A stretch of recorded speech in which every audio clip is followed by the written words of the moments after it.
This panel and the experts that we've assembled today will look at the issue of regional thinking. So often planning tends to be a siloed experience, but if we're really going to make a larger impact, we need to be thinking much more than the single municipalities. We need to be thinking about it from a regional level, looking at transportation, affordability, and as Cesar was just sharing with us, looking at issues of equity.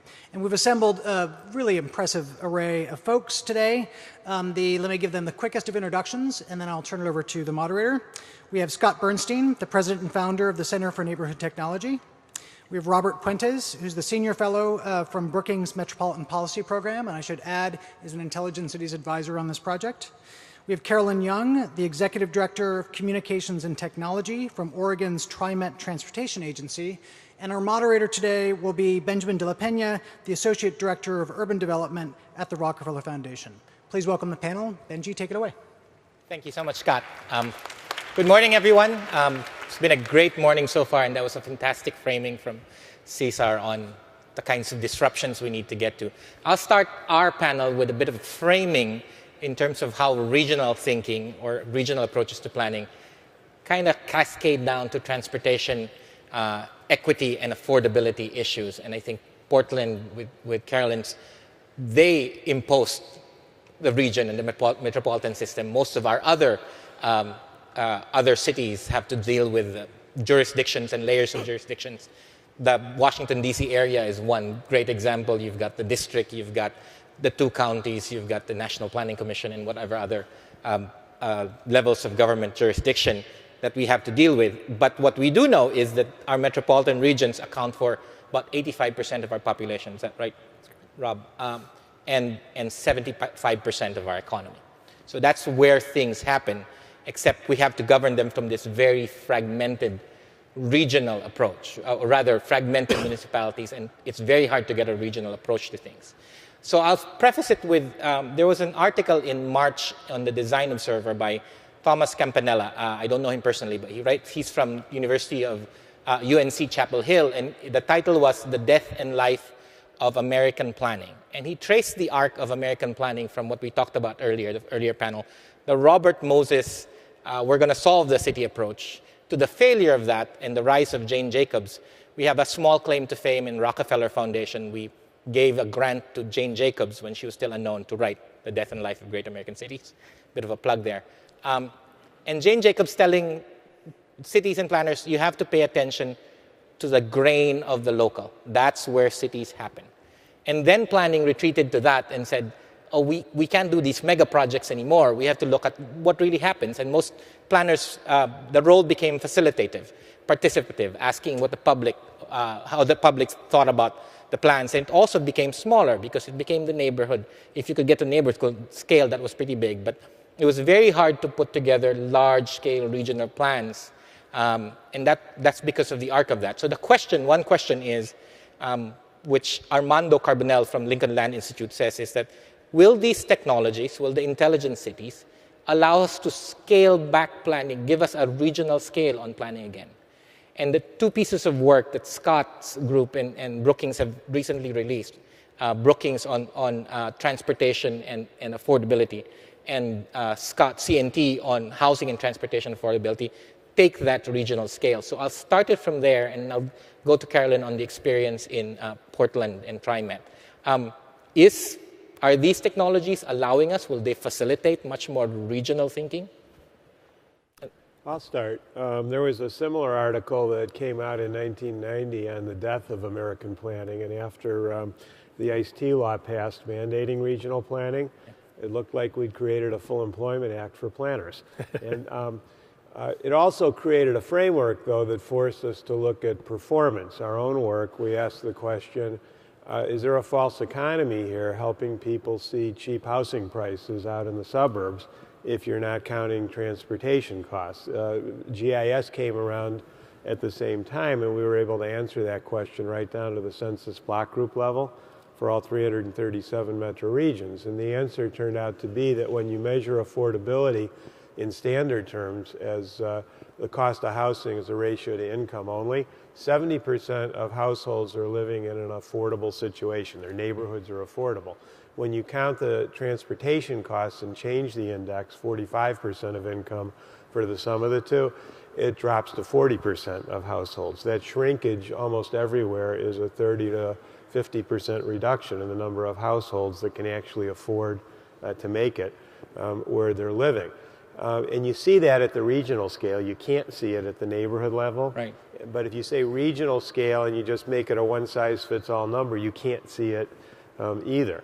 And so by disclosing that information, we feel that the millions of transactions and decisions that happen every day where that information is excluded from could actually help people make a better decision. Now, if planning was to be reconceptualized and redefined as a set of decisions that help people see what they needed to do in order to make either individual decisions, community decisions, or regional decisions to get to that better performance, whether it's affordability or accessibility or whichever one you want, then we'd have a very different sort of world. So that's the finding. The applications, I think, are potentially profound. The failure to include that kind of information in mortgage underwriting meant that the foreclosure crisis happened equally in the suburbs as it did in the city, and happened quite a bit more intensely in the less location efficient places. So if we don't start to create systems to include that critical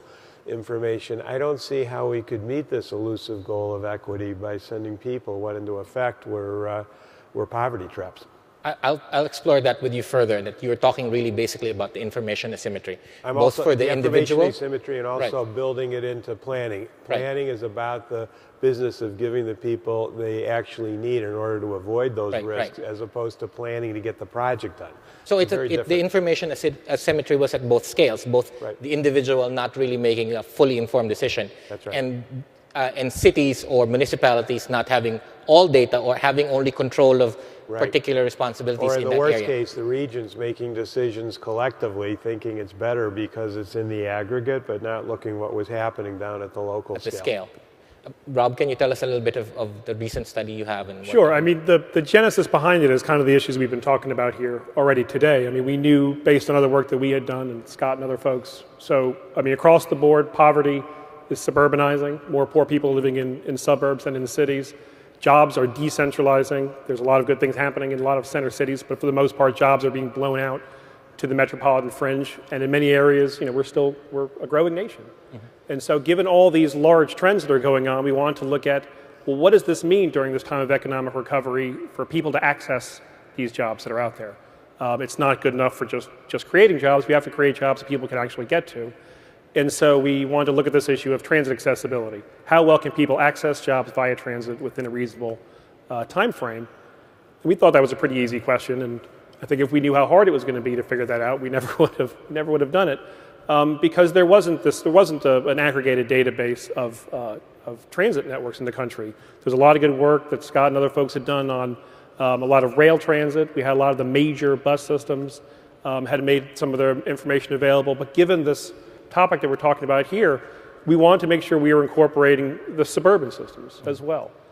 These things really are the lifelines for a lot of folks for getting to work, or at least getting to other transit, maybe getting to transit stations. So we had to digitize a lot of data that we got from the large transit systems, but also the suburban systems, things we had, as Scott knows, on paper in a lot of cases, which were very difficult to work with. But we kind of pulled all that together, and the findings were, I think the first finding was very encouraging. We found that the transit agencies did a very good job in providing transit service within residential neighborhoods. About 70% of metropolitan residents had some kind of transit available. We gave them a very broad definition of how they can get to these transit stops.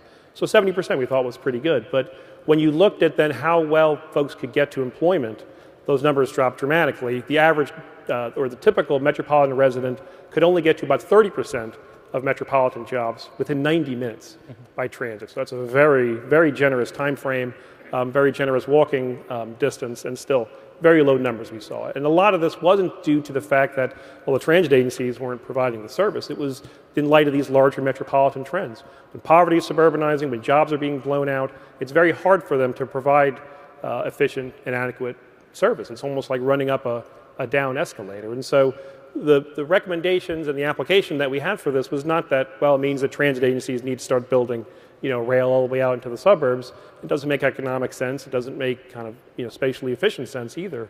But we do have a transit option that we need. We definitely need to provide some transit to fill in some of these gaps. There's other transport alternatives. But we have to get beyond transit, and we have to start looking at how our metropolitan areas are growing and developing, and starting to link this job access number up to how these places are growing. It's not enough for us just to, to create cities that have cities of amenities. In this time of economic recovery, we really need to make sure that job access is one of the critical components of how we think about how, again, these places are growing and developing. I'm going to come back to that, and I'm going to take up with Carolyn asking a related question on the experience from Portland of you've got regional government, or at least one of the stronger forms of regional government that we've seen. How has that helped? How has data helped managing that region? And what are the lessons you've learned in terms of providing transportation at that scale? Were decisions easier?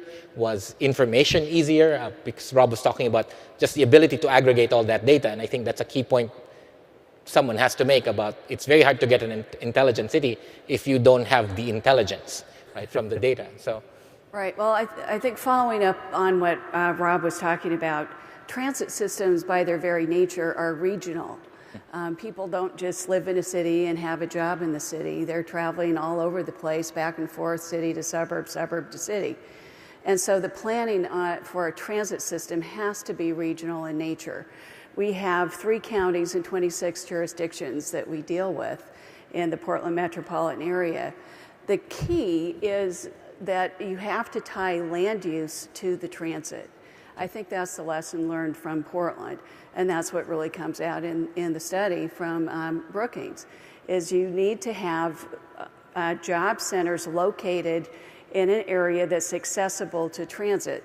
You also need to do it on the other end of the trip so that people can access transit easily. And just looking on a map doesn't tell the whole story. You have to have all the data sets to give you a complete picture of what's going on. You need data on sidewalks. You need data on roads and safe crossings and where the stops are. All of those data sets are extremely important to making good regional planning. Let me just give you a little perspective about Portland. We're 23rd in the country in terms of population, in terms of the number of people that are in our jurisdiction, potential riders, but we're 8th in per capita ridership. So what makes Portland so different? Well, it really is 2 things. It's one, that connection of land use and transit, where using all the data sets that are available, we can map out where people live, where they want to go, not just jobs, but all of the other activities. Going to school. Portland State University is the #1 transit trip in Portland. Going to recreational activities. We have a 40% mode share going to the Trailblazers and the Portland Timbers. So it's all of those things, all of those activities that people do in a community, and the data is so important to that. And the second piece of it is that you have to provide a system that's a comprehensive transit system. In other words, it's not just putting a few lines on a map and calling it good, but those lines have to go to the right places. The service has to be frequent, has to be reliable. People have to be able to get to it, so you have to have sidewalks. And you have to have information. People have to know how to plan a trip. And you need trip planning, you need a lot of customer information to make it work. So that's another thing that we've really tried to stress in Portland through the use of data, is making it really easy to plan a trip. The TriMet Trip Planner is the #1 Google search in the Portland area. So that tells you how important it is to our writers. And by making data available, which we have, to third parties, we've been able to extend that data in all sorts of different ways and get a lot of creativity. TriMet led the way with GTFS, right, General Transit Feeds, or it was Google Transit Feeds before. Now I have 150 plus cities that have taken that, and it's been a very successful adoption. All 3 of you, in some way, talked about that data was very important. But it seemed like from what you're saying, Scott, that somehow the data was already there, right? You had GIS in the 90s, and you could surface this data. It may have been much more torturous back then, and it still seems to be torturous now, even with the computing power and the storage data we have. What's keeping decision makers from really making decisions based on this data? Well, I'll start. In some cases, we're stuck with legacy policies on what information to collect that keep this information external to everyday consideration.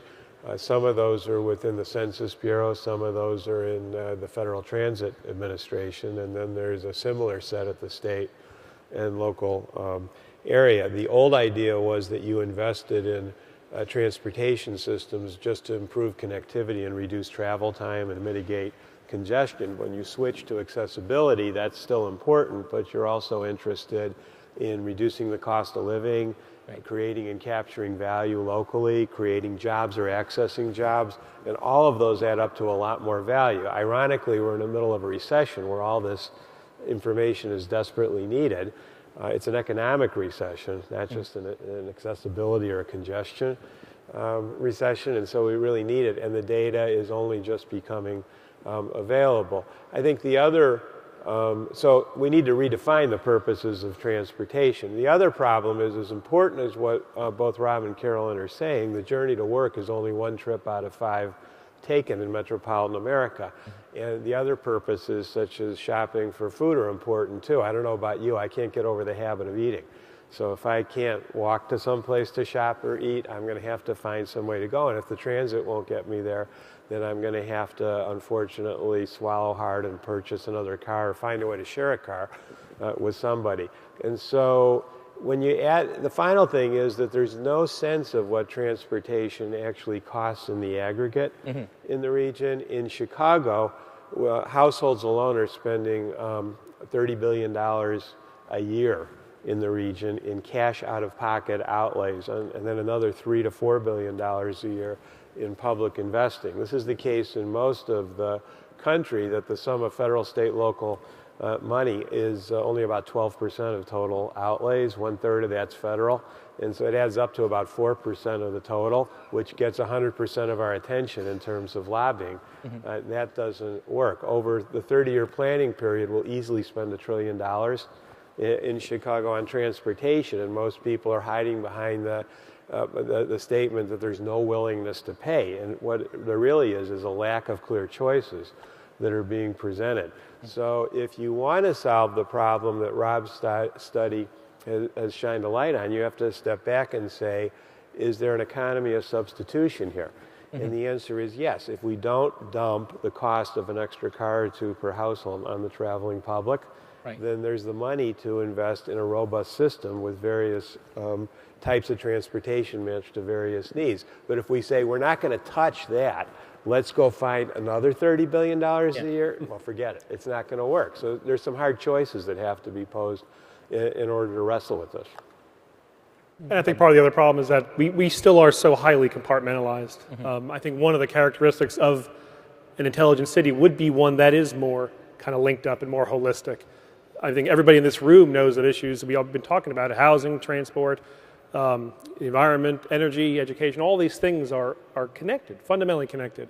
It's only in the stovepipe world of federal and state bureaucracies that we keep these things apart, when we keep them separate. So that's still an enormous barrier, I think. And so, I mean, even this little study that we did at Brookings, it was a real amalgam of different, of our opportunity group who's working on issues of low income, suburban poverty, trying to help low income families, and our infrastructure team. But it was only bringing those things together that all these other issues started to come out. So that's the kind of thinking that we really need. It's not enough just to have all this data and information if we're still doing it in our separate kind of silos. We can measure the wrong things and be worse off than when we started. We've got to have this better decision and better thinking about how these things are all integrated. Carolyn, Yeah, as you mentioned, we were the first on Google Transit, and a lot of other transit properties started thinking about, oh, this is pretty great. You can plan a trip. And maybe Google will do it for us. We won't have to do it ourselves. But there were a lot of barriers, and a couple of them were just, well, it's our data. We don't want to give it to anybody. Maybe we can make money with this, so we'll hold on to it. Maybe somebody will plan a trip to someplace that's kind of undesirable, and they'll find that through our website. And my point always was, well, if they're going to go to the local bar or the liquor store, I'd rather have them take the bus. We're all better off. But you don't serve any undesirable locations, though, do you? I mean, we serve every location. But the biggest impediment really was that the data wasn't organized. Mm-hmm. And we were fortunate through our history of our IT department that our data was very well organized in an enterprise database. And that's where you can start to see those relationships. And as Rob was talking about, it's really, if you can get the data well organized, and then you can share that, then other people can take your data from over here and match it up with well-organized data over there, put it on a map, and all of a sudden you see things that you've never seen before. In the transit world, for example, there's lots of data, and the traffic planners have data, and they can look at an intersection, and they can look at how many cars go through that intersection, and they think about, well, how do we set the lights so the cars can go through? If you overlay the transit data and you see 100 people are trying to get on a bus stop here, maybe your thinking changes. Your thinking starts changing to how do those people cross the street so they can get to the bus stop? And by taking that well-organized data and displaying it, organizing it in a way that people can see and easily understand, you can get much better decisions. And the experience has been good in Portland, that if you lay out the data before the decision makers, they will see the light of day, and they will. Well, I'm simplifying it, of course, but it helps. It really helps a lot. And one of the things that we talk about at these kinds of conferences is, how do you get the public to understand, what we might think of as an intelligent city, as something that is a healthy city and walkable city, and that sort of thing. And there's language around that that works and doesn't work. And we all know that density is a 4-letter word. Well, compact urban neighborhood is another kind of 4-letter phrase. There was some survey that was public survey in Portland asking people, would you like to live in a neighborhood that's a compact urban neighborhood? Overwhelmingly no. Would you like to live in a neighborhood where you can walk to things, you can get to public transit, you have bicycle lanes, traffic is calmed? 80% said yes. Mm-hmm. It's the same thing, but the way we talk about it is different. And I think if we can display that on maps and we can use technology to paint the picture on websites and using transferring data into spatial data, we can really get that conversation going. If I could add to that, in Chicago and in the Bay Area, the metropolitan planning organizations have adopted goals of reducing the combined cost of housing and transportation, and in each case it's resulted in the reprogramming of billions of dollars away from highways and towards transit. So yes, at that scale. As you know, your foundation published this excellent survey on people's interest in having the public invest in better transportation choices, but it was a little ambiguous at the national level on people's willingness to pay for it through national tax sources. But the pollsters who work at the local level on these local option sales tax campaigns show that there's 2 factors that influence willingness to pay.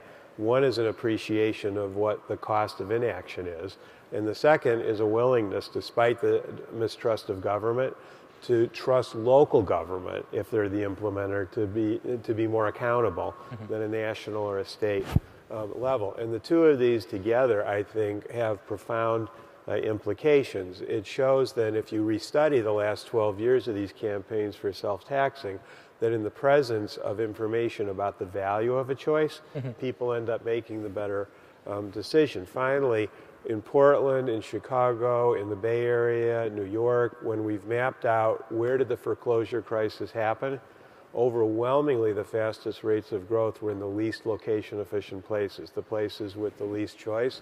Those are the hot spots for these activities. We're not saying that high car ownership and all that caused the crisis. The causes were elsewhere. But once the crisis happened, the precipitating factor was very often the inability to actually be flexible enough with your household budget because you were stuck with a high fixed cost of driving. So this suggests that the little experiment we conducted a few years ago in location-efficient mortgages, where we made transportation savings count, actually could be an antidote or a preventative for future exposure that's in terms prevention. of large-scale incentives, correct. right? Right. I mean, every day in Chicago before the recession hit, 250 mortgage applications today, 150 approved, 100 rejected. The top reason for rejection was too much credit tied up in car ownership. So by having the data mapped and then saying, what if this everyday transaction took that extra risk into account, you'd have a whopping incentive then for people to make a different set of location decisions. And while sometimes finally people say these changes would take way too long to happen, households change location every 5 to 7 years. Businesses move 2 to 3 times during their lifetime. We need to be ready for these decisions to be aided in the right sort of direction. If being near those transit stops with the ones that have the good service and the other character that Carolyn was talking about can reduce your risks of foreclosure, I just want to suggest in this economy that's about as powerful as anything I could think of. If it increases on the upside your access to jobs, then at the same time you're better off yet. That sentence, that run-on sentence, requires so much reorientation of data, and we're almost there finally to be able to put together these systems. That's the challenge. There's no one agency whose job it is to put that together for people. So we're stuck as poor little outsiders, sort of overlaying on this. So we need someone to aggregate this data. Let me shift the question a bit, because we talked a little about land use, and what you're talking about is individual decisions, right? So that you can provide location-efficient mortgages so that you surface the information that way. Right. But in terms of, say, a mayor of a council of a small municipality outside Chicago itself, and they're thinking of all the land uses they have, and it's been driven by residential ownership. And then you bring on, well, you're not location efficient. What are the decisions for them, and how can they participate in the regional discussion? They're a lot more location efficient than most of them realize. Most of them were built around the core of tight urban grids. Okay.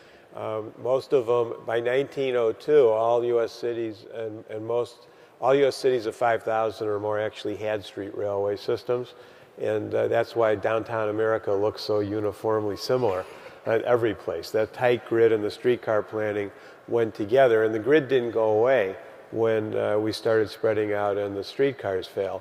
The reintroduction of urban form as a desirable form clearly has happened at all scales, in rural cities, in micropolitan areas, in suburban areas. So we're getting more density in these and it's small being towns. driven further by the demographic trends, smaller households, Right. Aging households, and the need to meet those needs in a very different sort of urban form.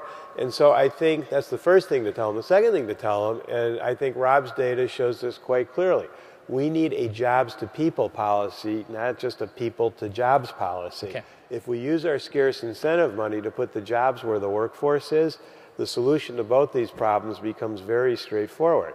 If we simply keep saying, oh, we can't do anything about where businesses locate, when in fact we're paying them to locate in the wrong places, well, that's not going to work either. We can't chase them all with transit lines and expect it to work out. We're building a lot of transit in the wrong places right now. We're not so if we treat the public capital that we have not as an unlimited pot, but as a scarce resource, and we take a look again, you'll find that whether you're talking about tiny rural cities, medium-sized, or very large places, there's resources there to give people the incentives to move back to where the workforce is. That then will make it achievable, attainable, to actually have jobs housing match instead of spatial mismatch. Tie this back for me then, in terms of, you talked about there's data out there. It's very hard to aggregate at the metropolitan level. No one has ownership of it. Well, wait, but we have done it. Yeah, you have done it, but you're not running the regions. But we're sharing it with You're sharing it with them. So tie that dotted line for me.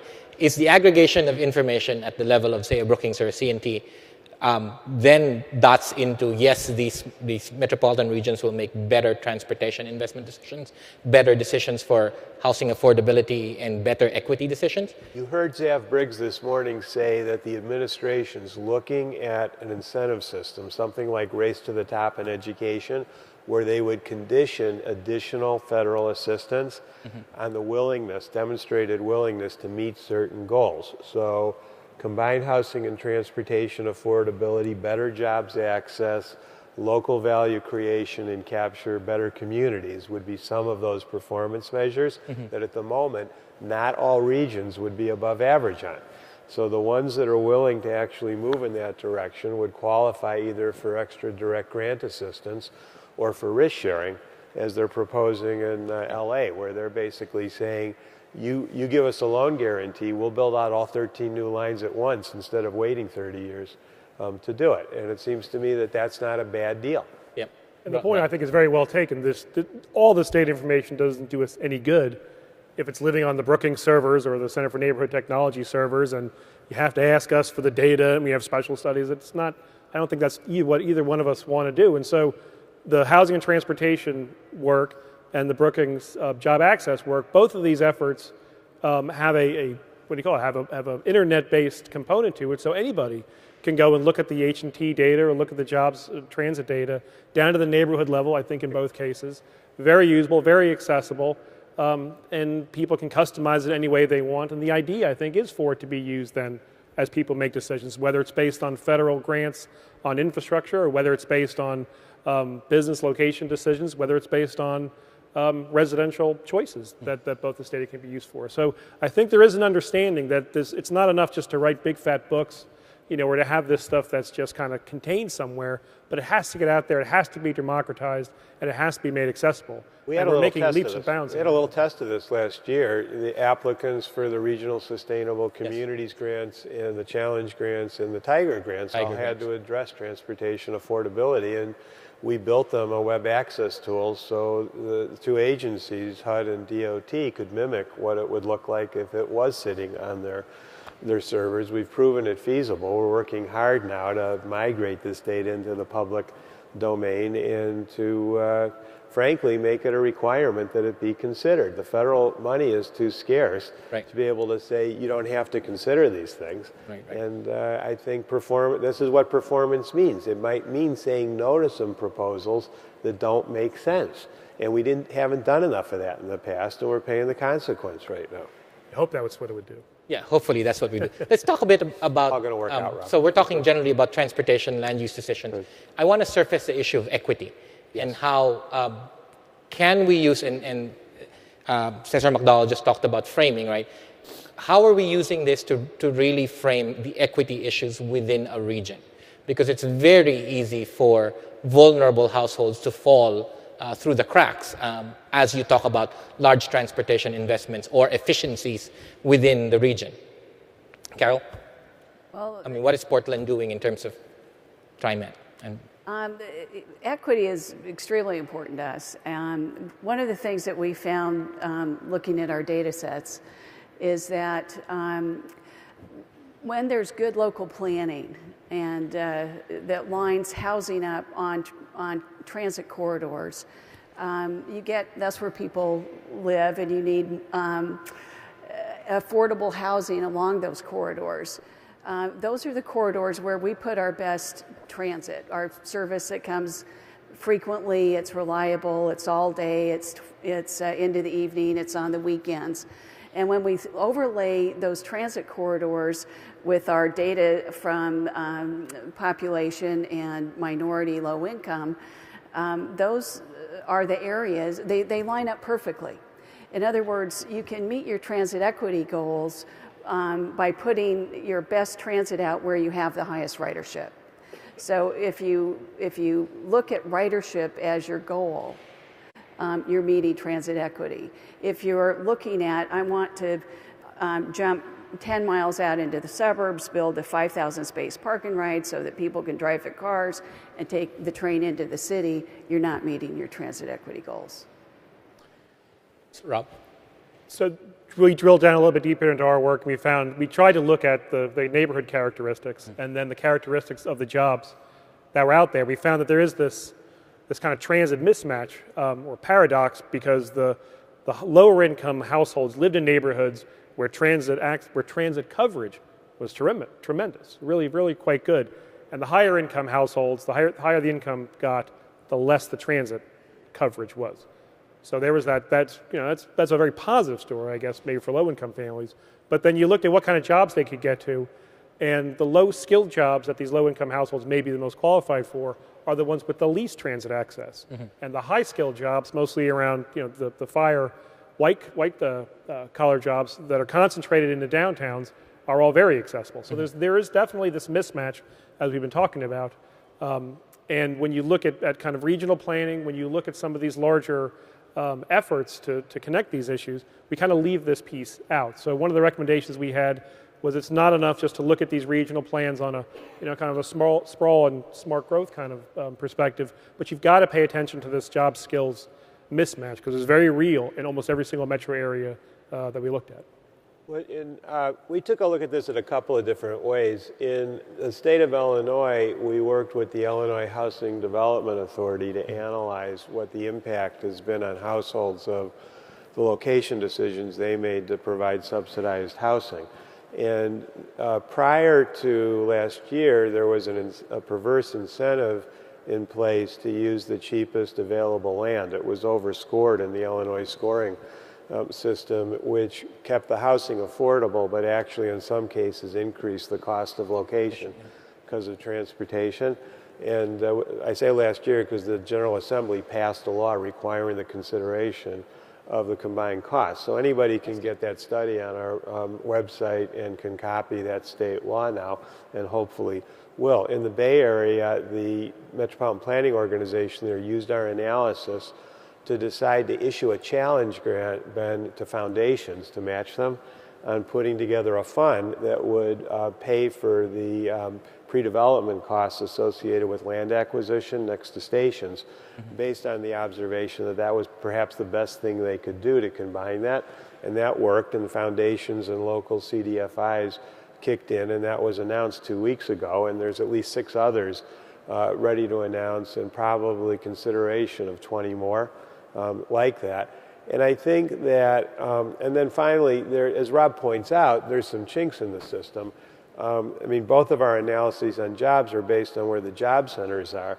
The system doesn't allow us to pick up the larger number of jobs that may be more proximate, but are sort of flying under the radar, closer in. And we've noticed transit can't get to all those jobs, so we started a car sharing service in Chicago, and our 300 cars are used by 15,000 members that have a combined smart card, going with the theme of this conference. One card gets you access to both the long distance scheduled system, the CTA, that's the CTA right there, and the other one gets you iGo car sharing, which is on-demand transit in 37 Chicago neighborhoods and 7 suburbs. And this is the first of these that are there. You'll add bike share to that, won't you? It's coming any day now, and so by doing the kinds of systems integration that the technology panel was talking about earlier, you can get there. You can't get there, though, without paying attention. Walter Lippmann once said that democracy means paying attention. It's a great phrase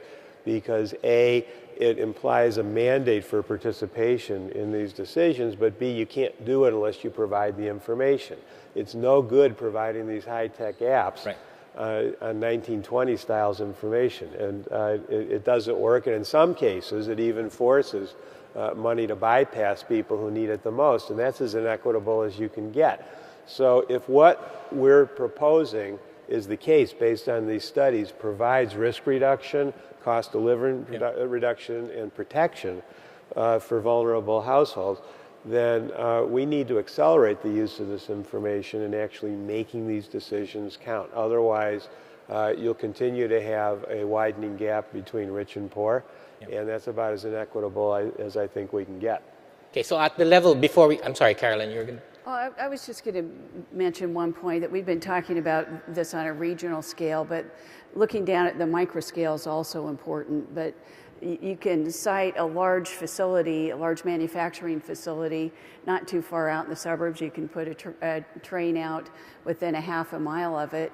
But if you can't get there very easily, and the facility builds all of their parking in between, the train and the building, how desirable is that to encourage people to take transit? So it's really on the micro level as well as the regional level. And the technology will help us see that parking lot is there, and so that that's right. Locations. I'll throw in one more question before we open it up to the audience, and you pointed to it already, Scott, is this: what should we be paying attention to? And I wanted to focus that more in terms of the data we're getting about regions and the way we're using that data and the kind of intelligence we're trying to layer on into our cities. What do you think should we be paying attention to that either furthers affordability and equity issues and furthers kind of better regional management, or causes pitfalls to it? Well, I think we need to turn the transportation planning hierarchy upside down. At the moment, it prioritizes traffic throughput and travel time. That's followed then... They have tons of data, by the way. That's I know, I understand that. Well, that's one of the problems. It's one of the problems. Right. Yeah. So the second part of the hierarchy is then you pay attention to intangibles, health, safety, environment. And then the third, and mostly not there at all, is you pay attention to the economic impacts, the net benefits, if any, associated with running the system that way. That's absolutely upside down. If you started with investing in transportation to give people a fighting chance at their share of the economy and what have you, and then you looked at how to do that in a way that minimized or eradicated environmental and health risk, what have you, then you would find what the conditions are under which you can live with managing towards reducing travel time. I don't want to waste time in traffic either. However, when you look at where the average travel time is highest, it turns out to be, in journey to work, it happens to be New York, which has the best, absolutely the best transit accessibility on all of our measures everywhere. And so something's wrong if you're assuming, as the current models do, the better the connectivity and the congestion mitigation that goes with that, the better off everybody will be economically. The data shows exactly the opposite. So turn the hierarchy upside down, and then you will have a system with a majority interest in fighting for investing in it. Rob? That was basically, what I was going to say. I think we need to make sure that we're examining these issues through an economic lens, especially given the larger challenges that we're facing now. There is a larger conversation happening about the economy. It's about creating jobs, and that's fine. But if we can put some more granularity to that, and we can run these issues through it as well, I think we can get to a larger set of shared outcomes of things that we're looking at here. So we are working with a lot of metropolitan areas who are starting to create these metropolitan business plans, these economic plans for their regions based on the things we talked about here today. These economies are regional in scale. There's an understanding that we're kind of all in it together, and they've got to work together in order to recover our economy. So they're looking at these issues. If we're trying to increase manufacturing, if we're trying to double exports, if we're trying to move to a more low carbon economy, deal with these opportunity challenges, all these things have a transportation, have an infrastructure lens, but as Scott said, we can't look at it through a transport lens. It's got to look through an economic lens, and that'll lead to a set of transportation. So it's what data is in front of you first before. And Carolyn, and what you want to do with that, and what the point is at the end of the day. If it's just about throughput, as Scott was mentioning, we're not really doing it. If it's just about optimizing what's already there. I'm sorry, Carolyn, I didn't mean to interrupt. I just couldn't agree more. I think that's exactly what needs to happen. I think just to kind of bring it back down to the data level, I think the exciting thing that is happening is that data is moving into spatial data, and all data is moving into spatial data. And we've talked about how to get people more engaged in the planning process. That's still pretty tough, but I think you can get people engaged in their neighborhood, and spatial data is helping that. And if you've got a smartphone and an app, you've got the 20-minute neighborhood in the palm of your hand, and you can see what's going on and where things are and how to get there and where the problems are. So you can help people understand their neighborhood better, just as spatial data will help paint those pictures for the planners and the rest of the public. We'll open it up to questions, if there are any from the audience. And I'll look at the Twitter feed to see if there's any questions. Yes, sir. Fred Olson, Northern Virginia Community College. A little closer to the mic, sir. Fred Olson, Northern Virginia Community College. I'm a reverse commuter. I live in D.C. and I teach out in suburbia. And I've noticed that people really don't think regionally. My students tend to think they live in Northern Virginia or in Falls Church or whatever. And I think the reasons for this, like the decline of circulation in papers like the Washington Post, which were unifying forces. Even though when I go flying out 395 in the morning and bureaucrats going the city bumper to bumper very slowly, still I realize that more and more people are not only living in suburbia, they're also working in suburbia. And so they're not thinking regionally. So my question is, what can we do to, I mean, we all know problems are regional, and yet, but what can we do to get people to think regionally, have a consciousness of living in a region, in a metropolitan area, not just in Falls Church or whatever, or some small neighborhood? Panel, how do we get people to think regionally? I mean, I think this is some of the challenges that we saw with some of our work. I mean, there's still a lot of these legacy systems that are in place. A lot of the hub and spoke network of the rail systems here in this region is a great example, where you can take tremendously efficient transit that'll take you to the downtown core. But if you're trying to get between suburbs, particularly circumferentially, yeah, you have some challenges. So I think a lot of what we're seeing now, not just in this region, but in other places, on the rail side in particular, is trying to link those things up. And so the Silver Line project out to Tyson's Corner, which to some ways looks like it's just another way to funnel people downtown. I think a lot of that is about fundamentally remaking that corridor here in Northern Virginia. So it's a place where you can live, work, shop, and all that kind of business. So I think there is a reorientation that's going on. The Purple Line conversation in Montgomery County, we see in other places in the Midwest or the Intermountain West, in Denver and Salt Lake City. I mean, where they're starting to link up these suburban places and reorienting our thinking about the city-suburb dynamics. I mean, those old models of cities are here, surrounded by suburbs, and then rural areas, that whole dichotomy, I think, is just a complete thing of the past. And remaking these suburbs for the 21st century is going to be one of our biggest challenges. Slightly different answer is that we can get it together like that, but I think you can't paper over the differences. There are very different performance metrics associated and barriers with each of these places. And let's face it, differential access to capital, too, if you're talking inner city versus suburban. But I've found it really helps to sort of have informal sister communities relationships.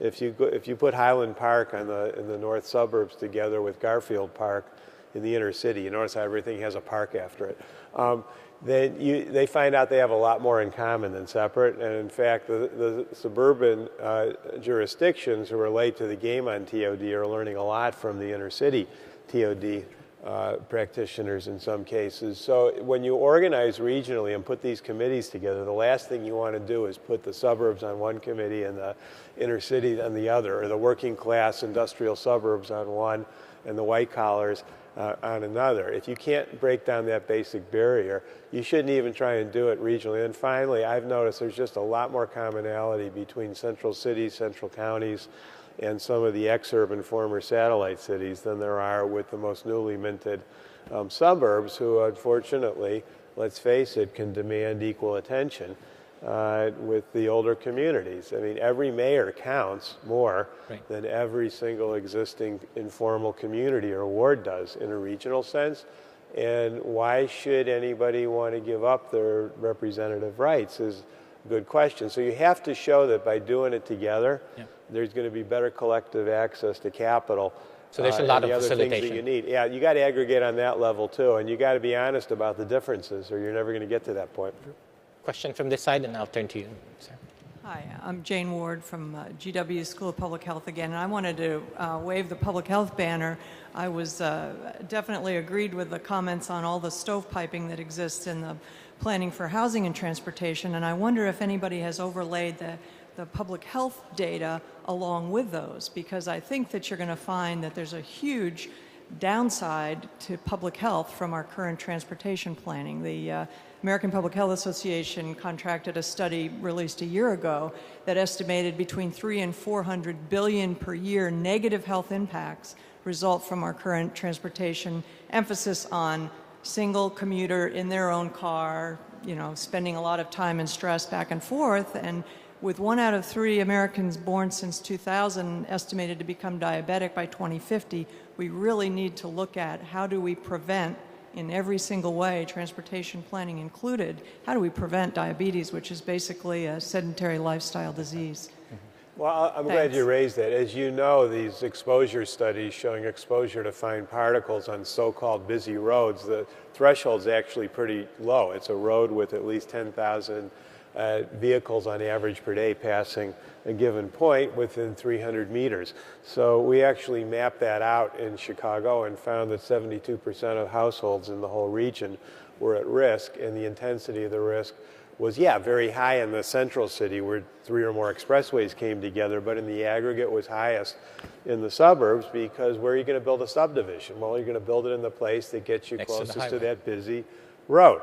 So and it's just like the affordability thing. It's another false economy. You think you're moving out to some nice bucolic Whispering Acres of suburb. What you're moving next to is a poverty trap, a foreclosure trap, you know, a risk trap. It's wonderful, right? It's a better life. Carolyn, I'm sure somebody's going to bring up better schools next too, and I could talk about actually someone is bringing that up, and so I'll patch that into the question: schools and health. Well, in the transit industry, we're looking at that very closely because there definitely is a connection. And active transportation is that, something that we talk about quite a bit in Portland, ability to walk, ride your bike, ride transit. And it definitely has an effect on health. Everybody is a pedestrian at some point getting to a transit stop, and just walking to the bus stop, to and from the bus stop every day, can improve your health. And we're trying to make that point as a way to get new riders, but also to get better investments into the sidewalk infrastructure, because it's a real impediment to accessing transit, and it's bad for your health. I'm going to jump to this gentleman over here. My name is Jay Hellman. I'm an overeducated real estate developer. I've been working on 2 big things that relate to the topic of this panel. One, I guess, Scott, you had made the point about why not bring jobs to people instead of people to jobs. If you look at how the evolution of technology has changed the nature of work, just 200 years ago, everybody was a farmer. Well, then you lived at work. Then we went through the Industrial Revolution, then the information age, now the knowledge age. My overeducation is in math and computer science, and I came up with the term virtual adjacency. Right now, we're physically adjacent, although many people are watching on the web and then can Twitter in. But I said, why aren't we using fiber optics to bring work to people instead of roads to bring people to work? So my experiment for that is a small town in southern Maryland, the county seat of Charles County, where I'm working on transforming a bedroom community into a place people can work as well as live. The other, and I wanted to comment, and Scott, you had made a point about the land use around rail stations as having a pedestrian grid. The answer is only in the older cities. But if you look at Washington, D.C., you look at the rail lines going into Montgomery County and into Prince George's County, and you basically find open yards and parking lots. Right. And what I came up with, because that's the other mission of mine, was fixing the broken land use regulatory system vis-a-vis land within walking distance of rail. And after 7 years of thinking, I concluded I can't do it at the local level. I have to go back to the state, because you have to look at it regionally, because rail is a regional system, it's not local. And what rail needs is pedestrians, and in order for pedestrians to use rail, you need to surround every rail station with a pedestrian fabric, and you have to develop that. So what I'm doing, a bill was introduced in Maryland this session called Land Use State Rail Station Overlay Districts, and it turns local government into a master developer of the public realm that surrounds rail stations. And the way they get paid for doing that is they're selling density to developers. The analogy is when I develop a community, I take It's value land, capture. Yeah. right? Yes. Exactly. And so I would very much like to chat with you guys some more about both of those. Sure. There's been great experiments here in Arlington County and Silver Spring with retrofitting and repurposing those public spaces to make them more pedestrian. You need that policy, absolutely. That land is a scarce resource, and giving it over to parking lots and inaccessible things doesn't make a lot of sense. And I know that Maryland is looking at value capture. That was more of a comment than a question, so I'm going to skip over and have you discuss it offline because that was pretty good. There's just a question quickly from Twitter of the panel. Does anyone on the panel use public transit regularly and not own a car? That's two of us. There you are. I don't own a car and I use public transit. So I use public transit regularly. There's 4 adults in my household sharing one car. There you go. And I think if everybody did that, we'd be a lot better off. I think we have time for just about one quick question, maybe 2. Yes. Good afternoon. I'm Carol Rigg with Bentley Systems. And the question I have is someone who's worked virtually now for almost 19 years. How are you looking at your transportation planning for the workers that are going to enter the workforce now and in the next 20 to 30 years as the virtual/telecommuter becomes more of a part of the workforce and the impact on our transportation systems? I'm going to ask Carolyn that, the future of, and there's questions about whether telecommuting, the generation that's supposed to telecommute seems to like living with where they can walk. And so, Carolyn. Well, I think that's the answer that I was going to give. Yeah. Oh, sorry. Okay, so quickly, I answered the question. So could you just expand on that? I didn't understand your response, Carolyn. Thank you. Well, Younger people want to live closer to, they want to live in places where they can walk. They want to live in places where they can have mass transit. They want to live in places with 24/7 environments. We can help them when they're going to school by giving them transit passes and a little retraining to think about the money that they save, and we've got interesting experiments going on with that. We used to give people home economics and teach them how to minimize their costs. Driver's ed drove home ec out of the curriculum, and now we teach people how to borrow money for a car. We need to turn that upside down. I mean, it's that kind of basic preparation. I mean, we're doing the most irresponsible things in the world by teaching everybody how to drive and how to borrow money for it, and we're not teaching people how to be productive. So they'll get to go to school, make money, get a car, buy all this cool technology, and go broke. That doesn't make sense. So I think we need to. This is much more anecdotal, but every parent of teenager I know, I ask them whether their kid wants to drive or wants to have an iPad. The 16-year-olds, right? And they'd rather have the iPad than the new car or the second-hand car. Last question from Sarah. Hi, you might want to lower the mic. Yeah, I'm a little short here. Ooh, I'm just going to hold it. Take it. I'll hold it. So I thought the conversation was really interesting about data, the possibilities of data, what we can do with it. And I think you guys gave some really good examples of kind of policy that you use to answer questions using data. But one thing that you brought up was a problem with organizing data, and then also about cities seeing data as a commodity. And I guess I wanted to address this question to Caroline is, how do you overcome that kind of power relationship with data and how did you get your city to say, this data might be a commodity, but I think it's more useful to open it up? Because I think that's one of our biggest challenges right now is how do we open up and make data free, even though we've had these kind of power relationships with it? Well, we didn't have a problem either at my agency or in the city opening data, and open source has been, Oregon's kind of been the brainchild of open source development, and open architecture, open data, it all kind of fits our culture of the types of things that we like to do. So we really had no impediments whatsoever. But as we've dealt with other transit properties, they just haven't organized the data, and it's expensive and it takes some time. And so really, you know, if there was some federal investment into helping transit properties organize their data, that would be great. Otherwise, they all want to do it. It's just going to take some time. And as we have over, well, I think we have 42 third-party apps at this point. So that's a lot of money that developers outside of TriMet have invested into making information available to our writers. And so I think when you can show that to policymakers and show that to other transit agencies, they jump on board because they don't have the money to do that either. And it's so helpful. We have over 2 million requests for real-time information a month, just through our sources, through the telephone apps, and our website, and we don't know how, hundreds of thousands of other requests through the third-party apps. So the proof is in the pudding. That's what writers want. They want that information. And I think once you show the policymakers how popular it is, they come on board. You make transportation choices seen as essential to good economic outcomes. Yeah.